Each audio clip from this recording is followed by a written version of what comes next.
When I ventured into a town I seldom visited for shopping, I stumbled upon a disconcerting sight. My husband and mother walking arm in arm, sharing intimate kisses without a hint of concern for onlookers. Overwhelmed with shock, I confronted them, only to find them unapologetic, even justifying their actions. Swiftly, I divulged the shocking revelation to my father and opted for a divorce. However, life took an unexpected turn after my father's demise, leading me to cross paths with my mother and ex-husband once again. Years had passed, and as I laid eyes on my mother, her visibly pregnant belly spoke volumes. Catching my gaze, she smirked in triumph. "Ah, you've noticed. There's a little one growing in here. It seems like you've been yearning for this for quite a while, struggling with infertility. Well, we managed to achieve it effortlessly. Now I can finally embrace fatherhood." The decision to part ways had been a wise one. They aimed to hurt me with insults, but to their dismay, I remained impervious to their attempts. "That's quite amusing. The two of you look utterly foolish together," I remarked, laughter bubbling within me. My name is Emily, a 24-year-old office worker, born to young parents entangled in a whirlwind romance. My parents, Linda and Ken, married hastily due to my arrival during their high school years. Initially, their union appeared promising, with my father actively involved in my early years. However, a workplace accident left him physically impaired, triggering a drastic change in my mother's demeanor. As my father struggled with rehabilitation, my mother's indifference and disdain for him became evident. She spewed insults and mockery, creating a strained environment. Despite financial challenges, my father's perseverance allowed him to walk again, but my mother's coldness persisted. Growing up, my mother vented her discontent about my father, creating a rift between them. Our family struggled financially, and my mother's night shifts left me primarily under my father's care. Graduating from high school, my dreams of college were dashed by my mother's insistence that I work to support the family. "I'm sorry, Emily. My condition has forced this life upon you." "Don't apologize, Dad. I'm content if it eases your burden." After years of hard work, I married Michael, hoping to create a warm family unlike my parents' strained relationship. However, the joy turned to frustration when conceiving proved elusive, and Michael shifted the blame entirely onto me. "I wanted kids too, but it seems you're the issue. Why can't we have children?" Desperate, I suggested seeking medical advice, but Michael stubbornly blamed me and refused infertility treatments. As my efforts to conceive faltered, suspicions arose about his fidelity, fueled by late-night returns with the scent of perfume lingering on his clothes. The journey that began with familial betrayal had woven into a tale of personal resilience and strength. Further scrutiny of the credit card statements unveiled unexplained expenditures, deepening my suspicions. Direct confrontation with my husband seemed fruitless, anticipating his evasion of the inquiry. The opportune moment to address my concerns emerged during an unexpected visit to a town I rarely frequented for shopping. Spotting my husband, who claimed to be working that day, walking with a woman by his side stirred curiosity. "Is that Michael? He was supposed to be working today," I mused, ready to call out to him. My surprise intensified when I identified the woman accompanying him. It was my mother. Since marrying, I had maintained distance from her, seldom bringing my husband to my parents' house. Observing them discreetly, my astonishment peaked as they held hands and kissed. Unable to contain my shock, I confronted them, chasing after the unexpected duo. "Hey, Michael." "Mom." Caught off guard, they halted, feigning surprise. My mother attempted to downplay the situation, claiming they merely ran into each other and exchanged pleasantries. Approaching my mother, I discerned a familiar scent, one I had encountered on my husband's clothes after his late-night returns. Reluctantly, I concluded that my mother was his clandestine partner. "Don't lie, I saw it. You and Michael kissing." Their denials crumbled under the weight of my revelation.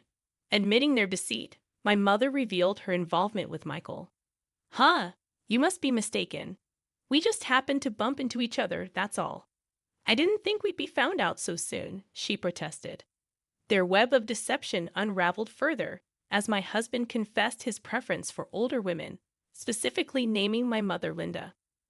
Sorry, Emily.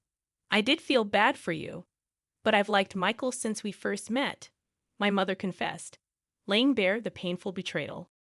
My mother and husband shamelessly confessed to shocking revelations. It was just a chance encounter, and things unfolded while having tea.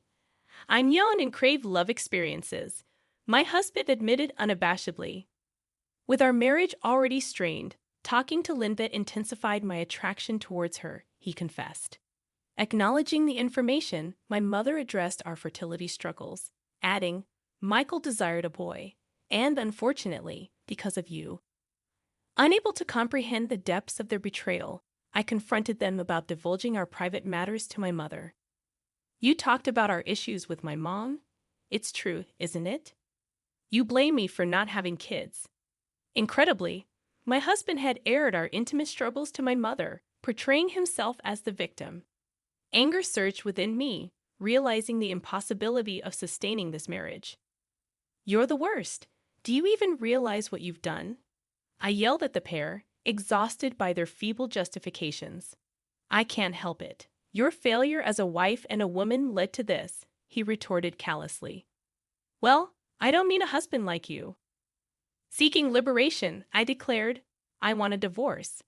I've grown tired of your constant excuses and inability to have kids. It'll be a relief to be free of a useless wife like you. Apologizing insincerely, my mother remarked, I didn't mean to, but it seems like taking your precious husband away. My bad. Unmoved by her false remorse, I issued a warning. If I disclose this affair to Dad, your divorce is imminent. Brace yourself. My mother's demeanor shifted at the revelation, but she swiftly regained her composure. Well, there's no concrete evidence of our affair. Your divorce with Michael is your business. I'll divorce when I feel like it. Let's go, she declared, prompting Michael to hastily abandon me. Despite their evident infidelity, my mother displayed no urgency in divorcing my father. In stark contrast, I promptly headed to my parents' house and disclosed everything to my father. So that's what's been happening, huh? I endured that woman for years, thinking it would be better for you to have a mother. I never expected her to be this terrible to her own daughter. My father expressed his disappointment with a bitter glance. I've decided to divorce Michael. I can't stay married after what happened. What about Mom? I inquired. Don't worry. I have a plan. I won't let them have their way, my father assured. Later, Michael sent the completed divorce forms, which I signed, formalizing our separation. My mother, however, never returned home, apparently eloping with Michael. Despite the frustration, my father advised me to let go of them both, and I chose to move on from my ex-husband and my mother. Leaving the apartment I shared with Michael, I returned to my parents' house. Ironically, my father had become adept at taking care of himself, thanks to my mother's lack of assistance. Though the outcome was unfortunate, I found solace in returning to my roots. It's good to be living with you again, Emily. Thank you for coming back, my father expressed his gratitude. A fleeting period of tranquility with my father was abruptly disrupted by his contraction of the prevalent pneumonia, thrusting him into a perilous struggle between life and death. Emily, I've burdened you greatly, and I'm sincerely sorry. Live your life as you see fit.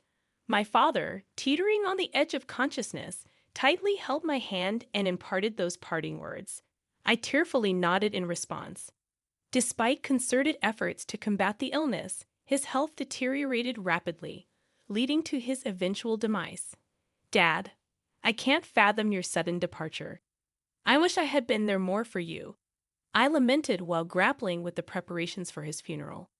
In the midst of my grief, an unwelcome pair arrived unannounced at our doorstep. A long time no see. Heard he died. My mother, and to my dismay, my ex-husband Michael stood there, their faces adorned with disagreeable smiles. They intruded with a brazen sense of entitlement. Why are you here? Leave. Who do you think you are? I am his wife. It's only natural for a wife to be present when her husband passes, my mother asserted. How dare you say that after abandoning us for years? Ah, yes, yes, say what you want. Regardless of your objections, I am his wife. That entitles me to the inheritance. Wasn't there insurance? Disgusting. So, you never divorced Dad for this reason.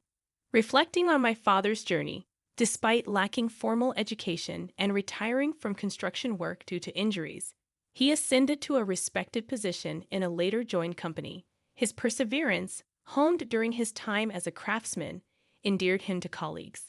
My mother's decision to abstain from divorce now seemed strategic, securing a share of his hard-earned legacy.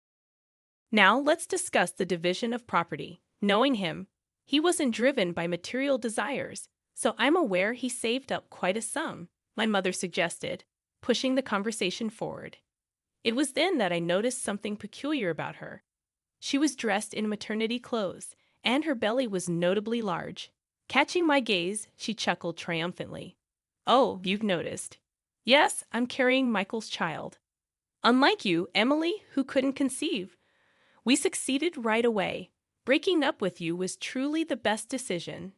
Now I can finally become a father. They proceeded to hurl hurtful insults, attempting to inflict maximum pain. Yet their efforts proved futile. I remained unaffected. That's amusing. Both of you look so foolish together, I laughed, holding my stomach, as they stared dumbfounded. What's so funny? This is just ridiculous. But are you certain that child is truly Michael's? My question irritated Michael, but my mother's composure wavered. Her eyes darted around, revealing a visible unease, though Michael remained oblivious. It's undoubtedly my child. Don't make baseless accusations out of bitterness. Yes, exactly. No need to be bitter. We'll see if it's baseless once you see this. Stepping away, I returned with the document in hand, presenting it to them. What's this all about? What? Why are you so surprised?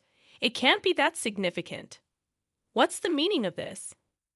Both were taken aback by the document. A detective agency's investigation report summarizing my mother's social interactions.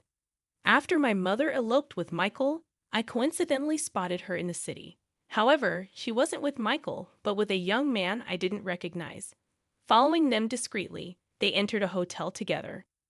What does this mean? Could it be that Mom is? Having consulted with my father during his lifetime, I opted to investigate my mother's behavior, sensing its potential usefulness. The detective agency's findings confirmed my suspicions. My mother was deeply entangled with a man other than Michael. As Michael read the document with disbelief, he cast accusing glares at my mother standing beside him. What on earth? Were you deceiving me? This is absurd. Emily is lying. The child in my belly is undoubtedly yours. Despite her flustered state, my mother vehemently insisted that the baby was Michael's. Whom do you believe, Emily or me? Oh, that's convenient. Accusing your own mother just because you couldn't have children. What a terrible woman. Michael, swayed by my mother, regained his composure. They dismissed the report as false and resumed blaming me. Believe what you want, but unfortunately, there's concrete evidence. You can come out now. Summoning someone from the next room, a man entered.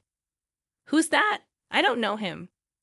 Both were puzzled by the appearance of the unfamiliar man. This is my husband. You wouldn't know him, of course, because after you, I remarried him. His name is Tom. I met him through a friend a year after divorcing Michael and remarried him. How does this man prove anything? Unlike with you, I am genuinely pregnant with this child. So what? Speak plainly. Don't you get it? I couldn't conceive with you, no matter how hard we tried, but with Tom, I got pregnant right away.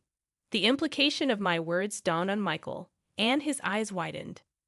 You avoided going to the clinic because it was a hassle.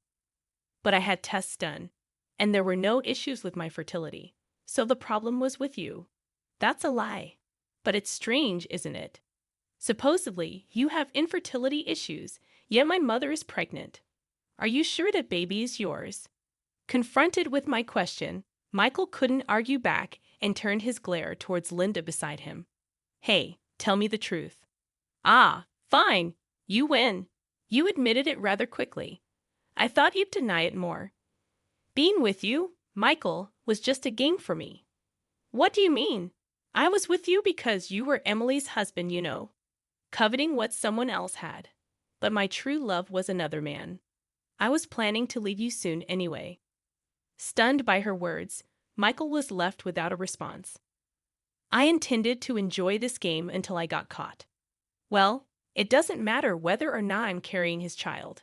My right to the inheritance remains unchanged. You're still fixated on the inheritance? Unfortunately, you'll have to abandon that notion. What? How many times do I have to say it? I never divorced your father, so I have a right to the inheritance. That's what I've been trying to tell you. There's no such right because you and Dad were divorced long ago. That can't be. Maybe you've forgotten because of your age, but Dad had the divorce papers you already filled out. When I reported my mother's affair to my father, he revealed a completed divorce form. Apparently, he had kept it without filing it because of me. But before he passed away, he used that form to divorce my mother. So, Linda, you won't get a single penny of Dad's estate. Do you understand now? That can't be. At my words, my mother, who had been smug until then, turned pale. Michael continued glaring at her.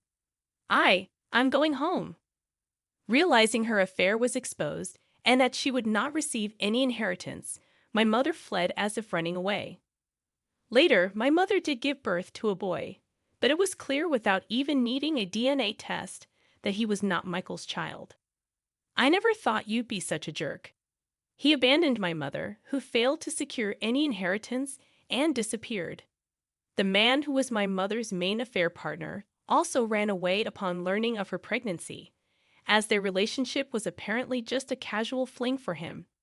In the end, my mother became a single mother at 40, left to raise a young child on her own without anyone to rely on.